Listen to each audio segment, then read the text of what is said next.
আসসালামু আলাইকুম, স্বাগত আপনাদের আরও একটি নতুন ভিডিওতে। এখন প্রচণ্ড গরম, আর গরমের মৌসুমের সবচেয়ে বেশি গরমই হচ্ছে এই সময়।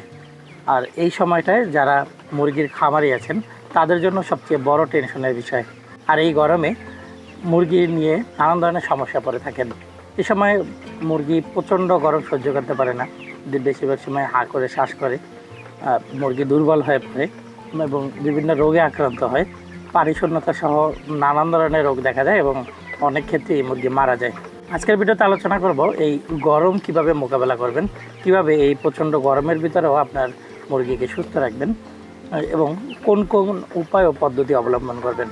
গরমে আমাদের যেরকম পানি শূন্যতা দেখা যায় এবং পানি শূন্যতা হয়ে আমরা ডিহাইড্রেশনের বিভিন্ন সমস্যায় ভুগে থাকি, মুরগিরও প্রধান এবং প্রথম সমস্যা হচ্ছে এই পানি শূন্যতা।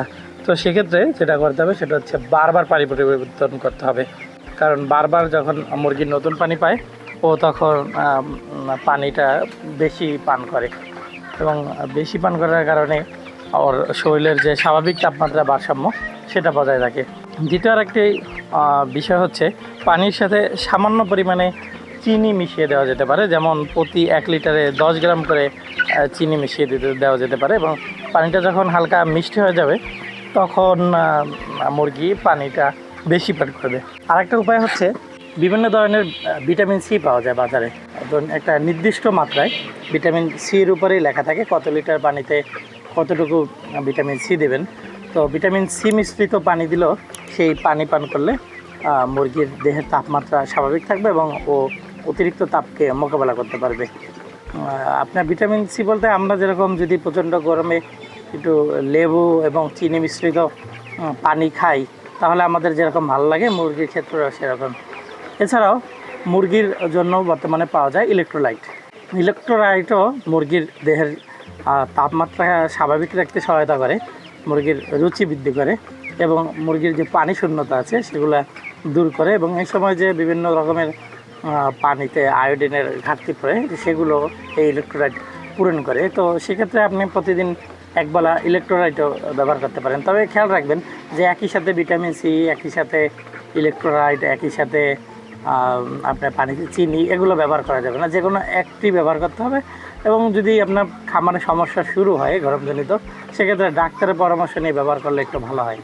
আর আপনি যদি সোনালি মুরগি হয়, ব্রয়লার যদি না হয়, সেক্ষেত্রে আপনি চাইলে নিজেও পানির সাথে লেবু এবং সামান্য একটু চিনি মিক্স করেও দুপুরবেলা এটা প্রয়োগ করতে পারেন।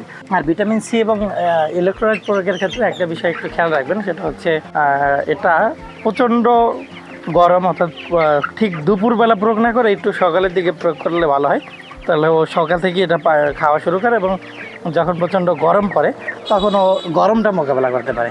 আর একটা বিষয় হচ্ছে আপনাদের খামারে আপনাদের মুরগির অনুপাতে এবং স্পেস অনুপাতে নির্দিষ্ট স্থান পরপর ফ্যানের ব্যবস্থা করে দিতে হবে এবং ফ্যানটা এই প্রচণ্ড যখন গরম পড়ে তখন সিলিং ফ্যানের পাশাপাশি যদি আপনার টেবিল ফ্যান জাতীয় যেমন স্ট্যান্ড ফ্যান ব্যবহার করতে পারেন সেটা একটু ভালো হয়, কারণ স্ট্যান্ড ফ্যানের বাতাসা সিলিং ফ্যানের বাতাসের চেয়ে একটু বেশি পরিমাণে শীতল হয়। আর যদি খামারটা একটু বড় পরিসরে হয় সেক্ষেত্রে খামারের 2 প্রান্তে অ্যাডজাস্ট ফ্যান লাগিয়ে দিতে পারেন। এক্ষেত্রে ভিতরের যে গরম অ্যামোনিয়া গ্যাস সমৃদ্ধ যে বাতাসটা সেটা বাইরে চলে যায় এবং খামারটা শীতল থাকে।